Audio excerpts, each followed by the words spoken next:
change is the only constant. So be open to it.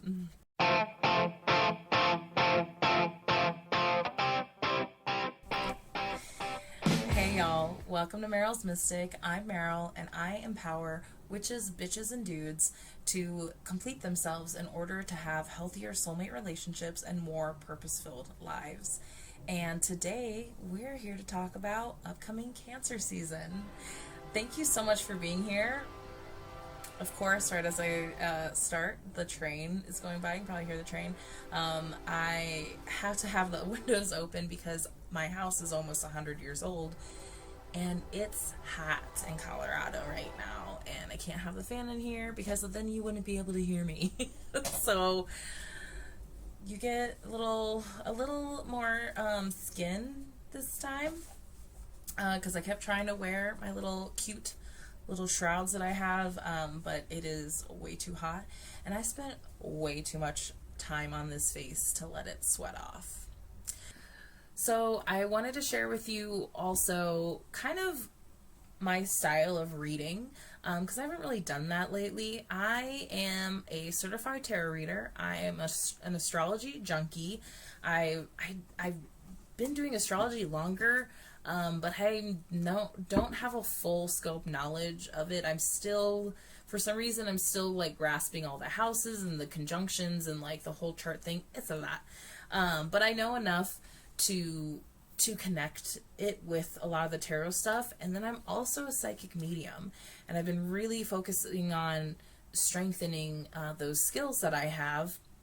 And so there's a combination of reading the cards, but also just like receiving and hearing the messages from my guides and your guides, and just the universe and the divine in general.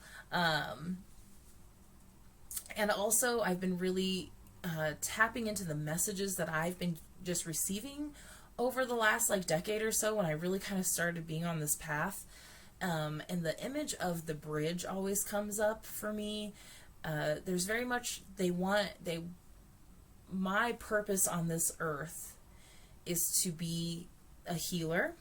And that really means to help empower you to heal yourself, and to be a bridge from the physical to the spiritual, and also to be a mirror.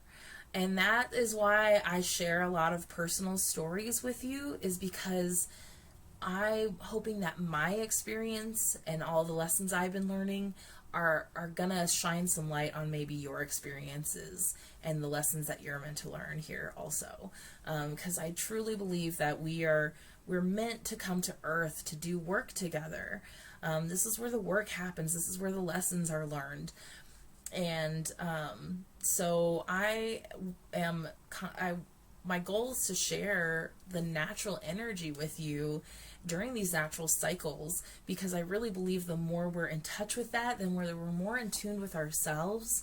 And the more we're in tune with ourselves, the more we can be in harmony with each other in the collective. So anyway, here we are. It is almost the summer solstice. It's warming up, so it's almost officially summer. So it is the start of Cancer season, and Cancer season goes from June 21st to July 22nd, and it is represented by the crab, and it is a cardinal sign because we are at the beginning of a season, and all the cardinal signs are at the beginning of seasons. So Cancer season really helps. Gemini season ushered out spring, and Cancer season ushers in summer. So the other cool thing about Cancer season starting is the day after, on June 22nd, Mercury goes direct. I think it's still in Gemini. I don't know for how long, but there will be like a 2 to 3 week shadow period after that. So although it's great to hear that it's gone direct, because this was quite a retrograde. It was kind of the retrograde of retrogrades, and there were definitely many times where I was like, I know how to go through retrograde.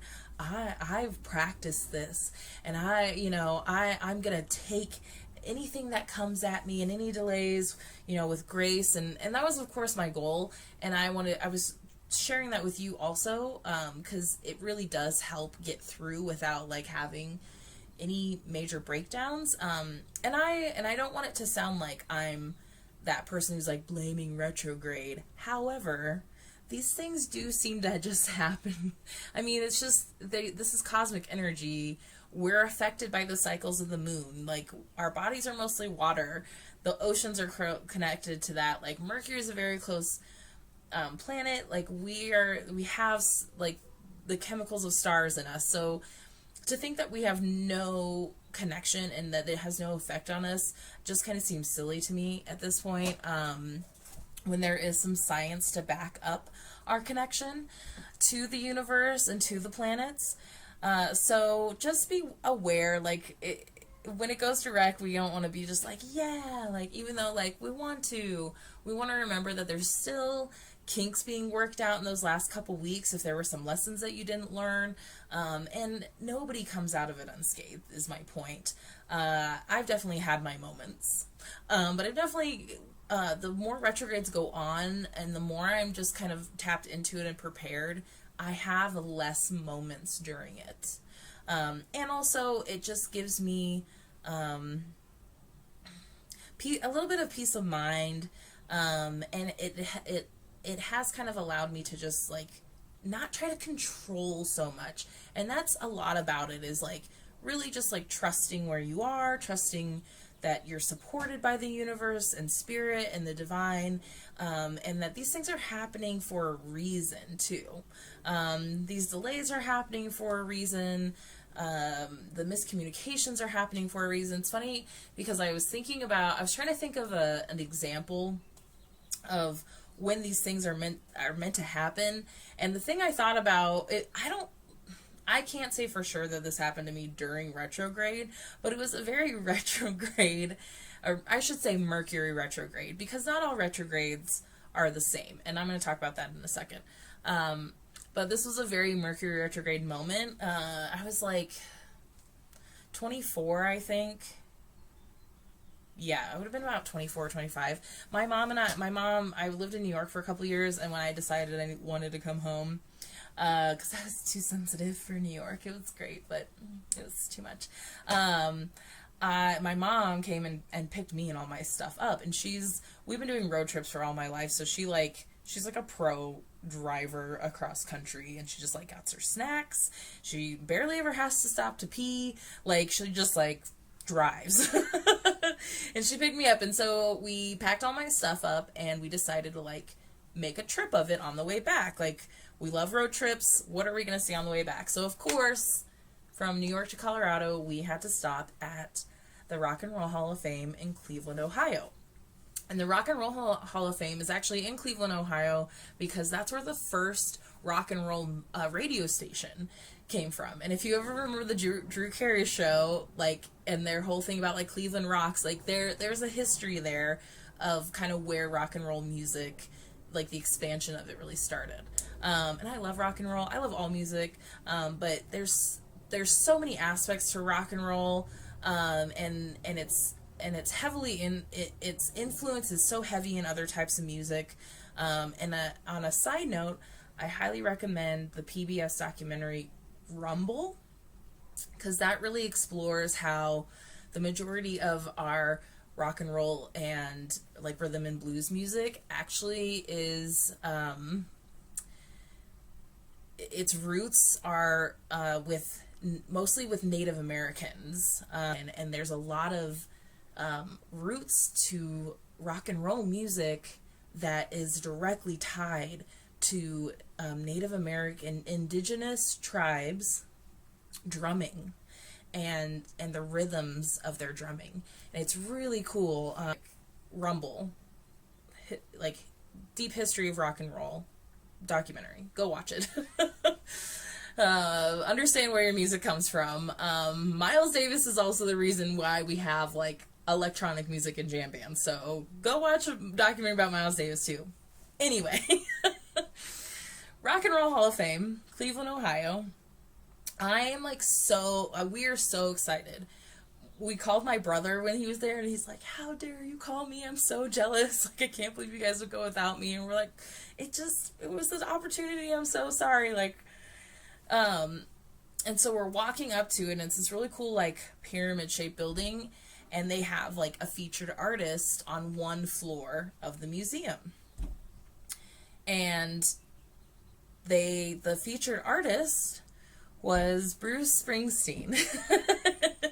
And, you know, nothing against the boss if you are a Bruce Springsteen fan, but I am not the biggest Bruce Springsteen fan. And there's definitely, like, I appreciate his contribution to music a little bit more now. There's a couple of his songs I really like, and there's a couple of his songs that I really like that other bands cover, and I'm a fan of other bands that have been influenced by him, but at the time I was like, I do not like Bruce Springsteen. I don't care that much about the boss, about this, like, white boy American dream. Like, even then I was just like, blah. So we walk up, and it's fucking Bruce Springsteen, and I'm just like, really? Really right now? Like, his face is, like, on this banner on the building, and I'm just so, like, oh, like, my mom's like, come on, like, it's okay, like, we just won't go on that level. And I'm like, yeah, but now we're not going to see the whole, like, museum. So that place is way bigger than you think it is, and there's so much to look at. I mean, my mom and I were literally, like, tearing up when we walked in there because of, you feel so close to these artists that have just, like, helped shape our lives and our society. I think we don't even, I mean, we give, like, musicians and stuff a lot of credit, but even then, like, there's so much influence there. And it turned out that we didn't even have time to see the whole museum. And guess what floor we were able to miss? Bruce Springsteen. So it worked out. That's my point. Short story long.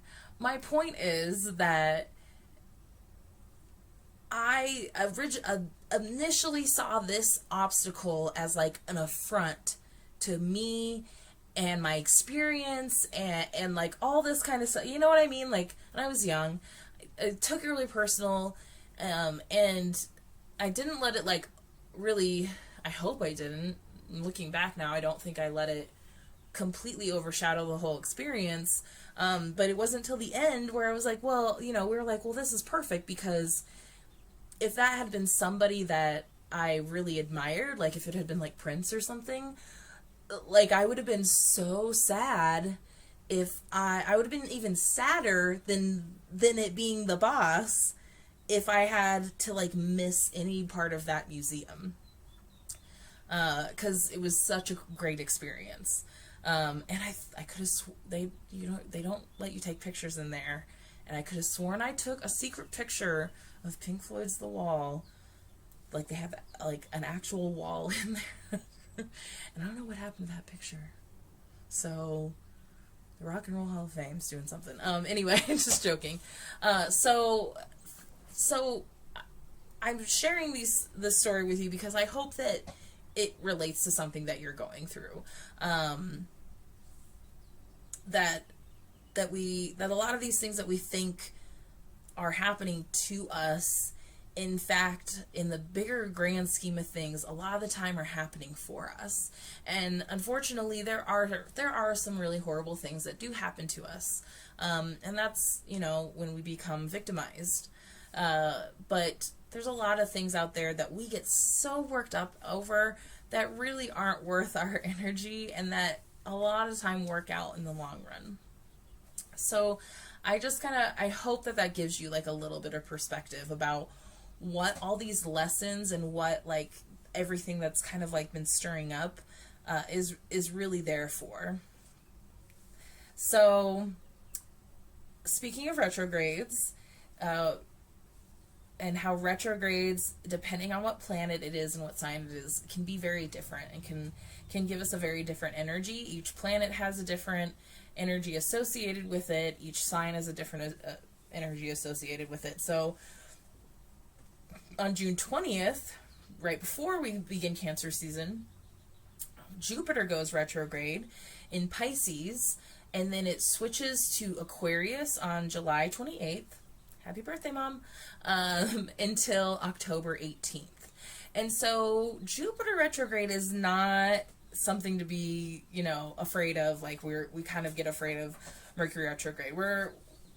I noticed that the witchy spirit world is really trying to like get people to stop fearing it so much. Like we joke about it and like all this kind of stuff, but like there's really magical things that happen during it that are supposed to happen that really help us like on our path in life and what our path of purpose and where we're supposed to be and what we're supposed to be doing. So Jupiter in retrograde will be really nice, especially in Pisces and Aquarius. These are the two most evolved signs, and they really, like, Pisces really sees the world through rose-colored glasses, and Aquarius is the philosopher, and they're both kind of, like, weird, but in good ways. I've seen, even though like you're really not supposed to, like, water and air is not supposed to go together, and you're really not supposed to be with someone like in romantic relationships of the sign right next to you. Pisces and Aquarius, though, I've seen go differently. There's like something about they both have like such a deep understanding of their own emotions usually, and also of just like sitting back and letting people be who they are. And so with retrogrades, like that means that the planet is seemingly moving backwards through these signs. So when we kind of start out, it's going to be a nice little Jupiter and Pisces, like very loving. Both these signs are very expansive. There's some dreaminess to Pisces. So I feel like it's gonna really kind of bring up more creative goals, or it's going to bring up like those like secret subconscious goals and visions for your life that you want. And then it's going to show like, and then as it's moving in Aquarius, we're really going to be looking at how do we make that a reality? What are the things that have happened to you, especially during this entire, like, I mean, and we're only in Cancer season, like, Aries season is the beginning of the astrological season, and there's so much that has happened, and so much of, like, clearing the way for everybody to really kind of show you where you're supposed to be. Like, it just felt like a little bit more direct energy after the last year of the pandemic and us not knowing like what's going to happen, where are we going to be, and it's still feeling a little bit like we're still not sure what the future looks like, but we're all personally kind of getting a little bit more focused on just who we want to be and how we want to show up in this world and what kind of impact do we want to make, and so we're really going to keep diving into that, which is really cool. Like as we go on, we're just going to get deeper and deeper into ourselves and more connected to the natural energies of the world. And there's a lot of just like powerful transitions going on. And I'm sure you felt a lot of that. Like Gemini season was just full of so much energy. And it really challenged our communication with ourselves, with each other. Really looking at, how things can be improved. Do you want to improve them? Do you just need to walk away from this? Do you need to let people walk away? So there's so many, so I don't want to say challenges, definitely challenges that come up from it, but a lot of reflections about the duality of life, the spectrum of life, looking at our cognitive dissonance, having to look at that, and also sometimes having to hold two different ideas at the same time and trying to find the middle ground of them. A lot of alchemic, mercurial. I love that word, but I can never say it. Mercurial, which is perfect. I mean, Gemini is ruled by Mercury. We had a really strong Mercury in retrograde in Gemini. So It's meant, these things are meant to move you. It's meant to shake you up so that you're not stuck where you're not supposed to be. So, let me know where you're at. Let me know how retrograde went for you. Comment below. And then one last thing before we get into your tarot scope. I want to talk about where Cancer shows up in tarot. In the major arcana, Cancer is represented by the Chariot. I love the Chariot. The Chariot's one of my favorites. The Chariot actually showed up to me when it told me that we were supposed to be in this house. We just were so torn when we were house hunting that I started pulling cards for each house, like when we thought we were going to make an offer, like what's this supposed to be? And it was crazy how clear it was that, like, no, this is not it. And then Chariot came up for where we were supposed to be, home. And I feel like the Chariot and the Four of Wands are like the ultimate, like, home cards. Like you are like where you're supposed to be. Home is where the heart is, all that sort of thing. And the Chariot is representative of Cancer because, like the Chariot, the crab carries its home wherever it goes. And Cancer is really good at that. Cancer is the baby water sign. They're the first water sign in astrology. And so their personal relationships and their home life is very important for them. And they really want to feel comfortable wherever they are. So they have a tendency to really seek out those environments and people that are going to make them feel comfortable and at home. And so if you have a Cancer in your life, you probably have seen what can happen when they don't feel stable. They can be very emotional because they are a water sign. And unfortunately, they are known as they can be known as a little bit of a crybaby of the astrology when they're in their shadow. But they are very loving, usually. I was going to say open. They're open. It takes a while for them to open up, but once they find people to open up to, the, like, floodgates just come out. So the Chariot's cool too because it's representative also of there's still some duality energy that we're even experiencing now, because we are still in the shadow of Mercury in retrograde. Over the beginning, like the first half of Cancer season, we're still being called into this duality energy and this expansion and contraction and how to be more purposeful with that, and how to be more purposeful, and to not just take any opportunity that's in front of us, and to only really go to places where we're comfortable going. And that's okay. These are a lot of what's going on too is about people learning what their own personal boundaries are. Oh, sorry, the neighbor's dogs are fighting. So, what was I going to say? Duality. Because here too with the Chariot, you have like the light and shadow representative, and sometimes it can be pulling you in different ways. But we're both. We have both. Like in indigenous traditions, they talk about like you have two wolves inside you, and which one are you going to feed? I'm sure you've heard that quote a lot. So this is very much about like choosing paths of the heart, but just like a lot of the time that's just like what feels good to you.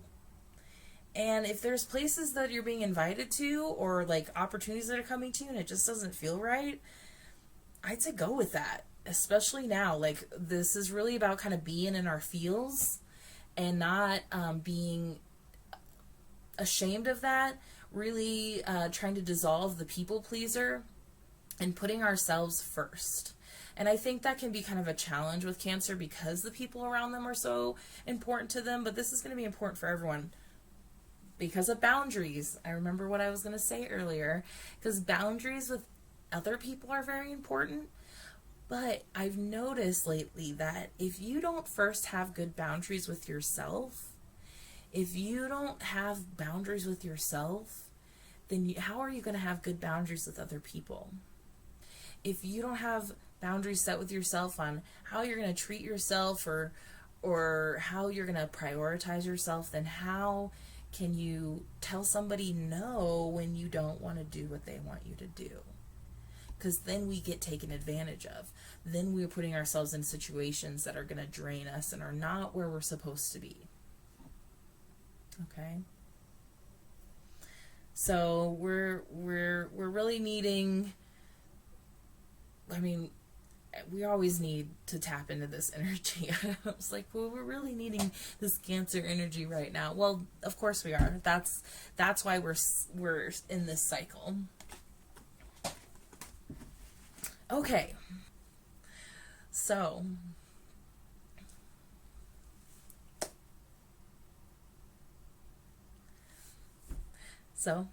let's get into it.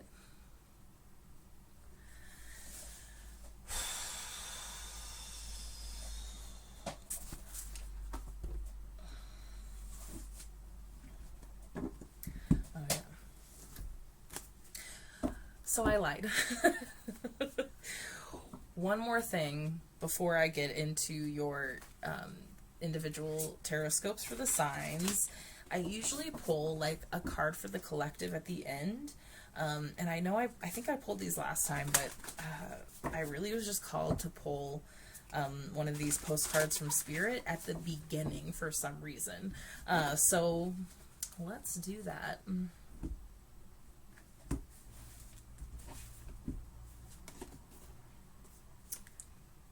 Dearest you, we are sending you waves of love and joy as we watch you reap the rewards of your tenacity and faith.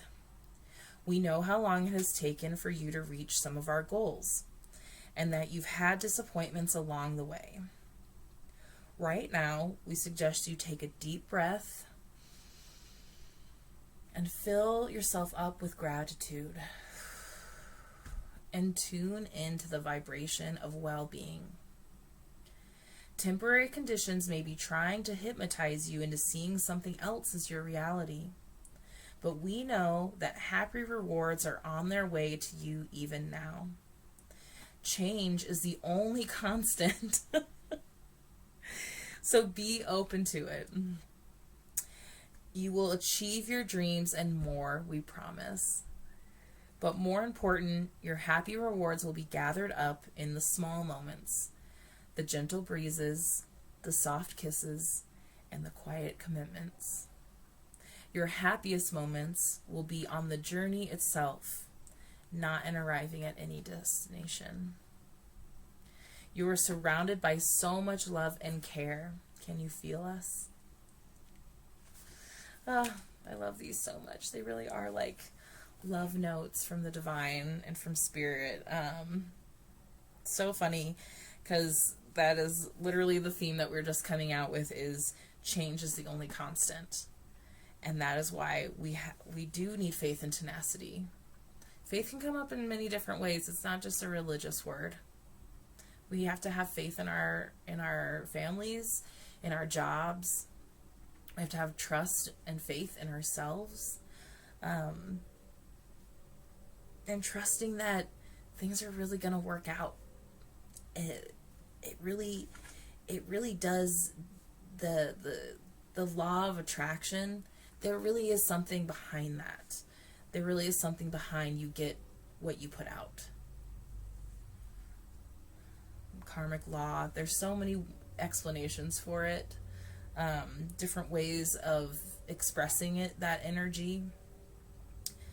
But I've definitely noticed in my many years of learning who I am spiritually and emotionally, that the more I trust things are going to work out, and I do focus on the good, and I find gratitude in for what I have, the more things work out.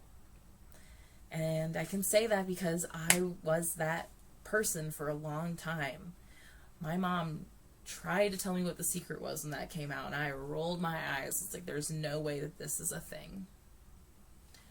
There's no way, like, shit just happens, and I'm just doomed to have shitty things happen to me. And the more I thought that, the more they happened. And the more I realized that I got it pretty good, and I found things to be thankful for, the more that it worked out. All right, let's do this. Hi, Cancer. What is your season gonna bring?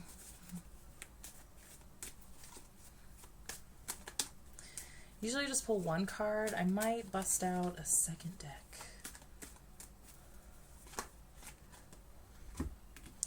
Or we might just get 2 cards. Okay, Cancer. Ooh, we have the Wheel of Fortune and the 8 of Cups in reverse. Interesting. So, a lot of your readings for this whole season have really been connected. And they've really been cycled into each other. It feels very much like, you know, I always see these cycle energies as kind of like little Venn diagrams where it just everything rolls into the other one. And for you, it's been especially true because it just feels like you've been really exploring some depths of yourself that you may not have ever looked at before. You've been trying not to look at because you felt like maybe those closest to you wouldn't understand. And this is really your season to really work on those boundaries, and you're usually pretty good at boundaries. This is about establishing new boundaries, because I feel like Cancer is pretty good at knowing what they want. So then I think it kind of freak you guys out when all of a sudden you change your mind and you're like, but I committed to this thing. And I committed to it with this person, or with these people, with this company. How am I going to tell them that I changed my mind? You know, you guys care a lot. So, with the Wheel of Fortune and the 8 of Cups coming up together, this is like, the cycle is continuing. And it just really feels like in order for the karmic cycle to complete itself and for you to like feel like things are on the uptick, because luckily the Wheel of Fortune is upright, so that means that there's like really good things coming to you. But there's a catch. And the catch is the 8 of Cups in reverse. So, and a lot of the times I would feel like, you know, a lot of times it would come up like the other way. Like, if the 8 of Cups came up first and then the Wheel of Fortune was like, you know, it could feel like it's blocking it. I still feel like there's a blockage here. It's like, hey, here's this thing. Don't you want this? This is what you've been working for. You've been really working towards having this life of your dreams and being as happy and stable and comfortable as you can be, or having the adventure that you want, or like really finally committing to something that you really wanted. But behind that is sacred sacrifice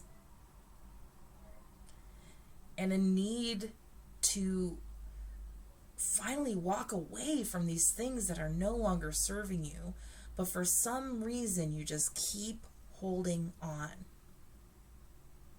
Why? Why do you keep holding on? I think for some of you, it's almost like emotional nostalgia. You're an emotional sign. So, of course, there's going to be all this emotion attached to every little aspect that you have to get through. Every little clearing that you have to allow to fall away for you to get to where you're going.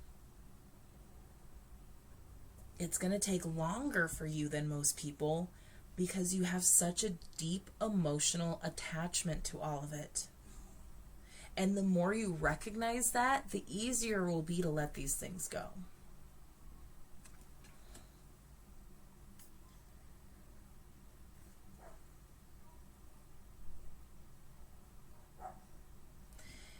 It's just feeling like what do you need to do to let these things go? What are you, I hate to say it, but you are blocking your abundance from coming in. You are blocking your path. You are like, yeah, I see this good path over here, but I refuse to walk away from this one to get to the good path. Like, why? What is that thing? What are you not letting go? What's blocking you?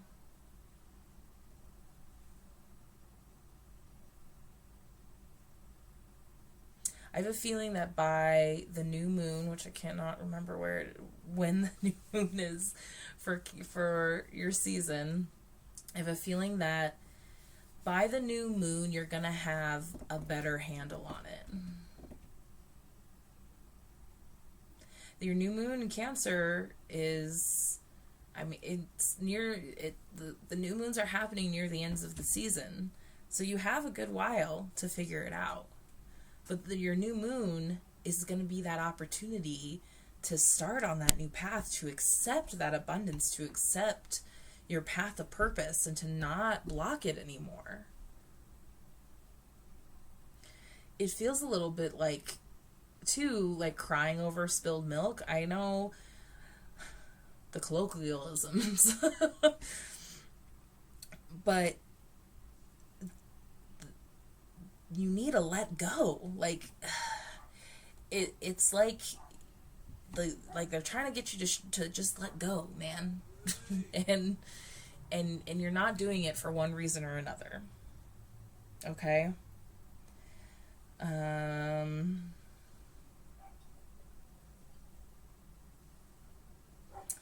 Let's see then. Okay, since we talked about your moon, let's get a Queen of the Moon oracle. And maybe we can clear up kind of like, how are you going to do this? Because that's what's not clear. That's it's not coming through. Because a lot of this is, you have to do it. You have to decide, how badly do you want what you want? How badly do you want to be truly happy? How badly do you want to be in your purpose? Oh, 2, again, you're lucky Cancer. Boundaries and pleasure. Why am I not surprised, Cancer? Boundaries and pleasure.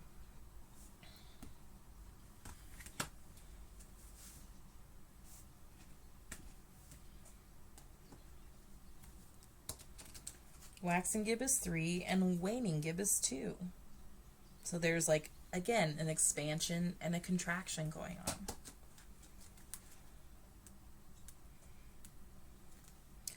Boundaries. Judging what you need and what you don't need allows you to place healthy boundaries. You teach people how to treat you. Judge what is healthy and right for you with clarity and care. Simplify. And the affirmation is, I can say yes or no with authenticity and clarity. In times of sickness, or say the presence of very strong emotions, such as grief, we often naturally simplify. We cut out all the extras that are too hard or too complex at that time. We might not take up an invitation to an event we might have to work at attending. We might only watch a film we know uplifts us. We might only want to see or communicate with friends we know and trust to understand, love, and support us. Warts and all. We might only choose to spend the depth of our heart and time with a few people rather than many. And we become vastly sensitive to those we now discover take their unfair share of our energy. Excuse me. We become vastly sensitive to those we now discover take their unfair share of our energy. All of this should have been shown to you in Gemini season. And now it's time to finally act on it. Because the lessons are going to keep coming up. The universe is going to keep trying to show you what is for you and what is not, and what you need to be saying no to.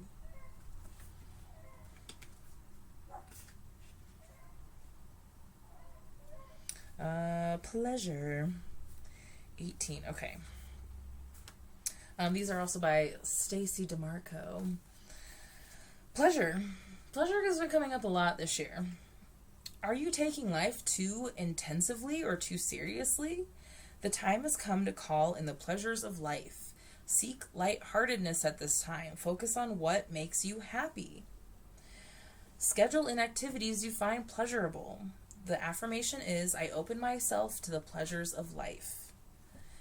In our search for a better life, something happened along the way. We forgot how to find real pleasure in what we do rather than just being diverted from the everyday. Life can be overwhelming, and our rational minds seem to need every available minute of our time to be able to cope with its demands. Pleasure has taken the back seat, and there's a pattern of it now forming destructive tendencies such as binge drinking rather than simply having a wine or two with friends. A big part of pleasure is letting go.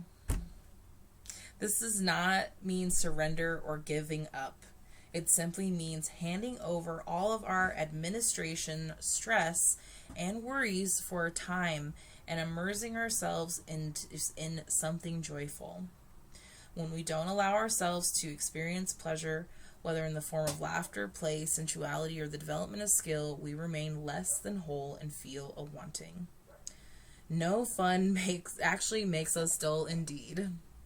Over time, we are much less effective in our emotional work lives, and our emotional and work lives if we do not experience regular doses of pleasure.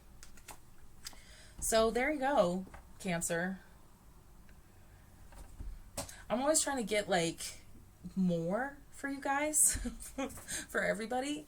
I'm always like, okay, what else? What else? And they're like, that's it. That's all you need, because it's a lot. It's wrapped up in a nice little package. Stop blocking yourself, let shit go, simplify, put your boundaries up, figure out what actually feels good to you and what doesn't. And don't do those things that don't feel good to you. And do way more of the things that do. Way more. Yes, to those good things.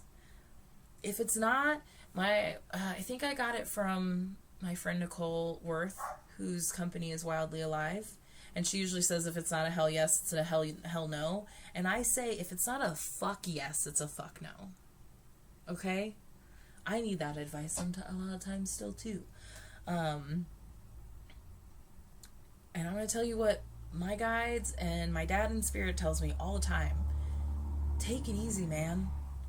It doesn't have to be that serious. I get it. I'm a water sign too, and we're so emotionally attached, and we are so empathetic that we care. We care how our actions affect other people.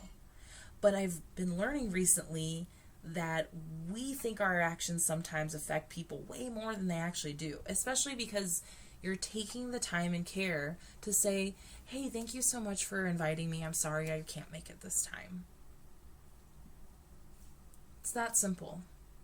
We think we need to fill these stories and, explain to people why we can't do these things. And thank you. I'm sorry I can't do that right now. Maybe next time. Or I've seen people, there's a gal on TikTok, I cannot remember her name, I'm so sorry. But she talks about, she's a boundaries coach. She's really cute. She's got little teal hair and her eyebrows match. And she talks about if you really have a hard time saying, no, I can't do that for you, you say, but here's what I can do instead. If this is really somebody that you like want to hold on to in your life and you wish you could do this thing for them, you know, it's kind of like, let's find this instead. But ultimately, this is about you, babe. It's about putting you first. And I've turned down enough invites to know that the right people will understand. And they'll keep inviting you. And if they stop inviting you, they're not your people. And there's one less invite that you have to think of a reason to not do it. Because some people don't want to just take no thank you, but I can't. Some people get pushy. And that will show you too, if they're for you or not. Okay? All right. Have fun. Like, it's your season. Like, be in yourself. Like, be in your vibe. You know, use your emotions to your advantage. Only save them for the people that you love most. And go have some fun with them. Stop taking life so seriously. It's summer. Go have some fun. Get outside. Okay? Thank you, Cancer. I'll see you for Leo season. Well, that is your Taroscope for Cancer season 2021. Thank you again so much for being here. Please be sure to subscribe, hit that little notification bell, like, comment, share. I want as many people to know all of it. I am here for you. Hope to see you next time. Bye.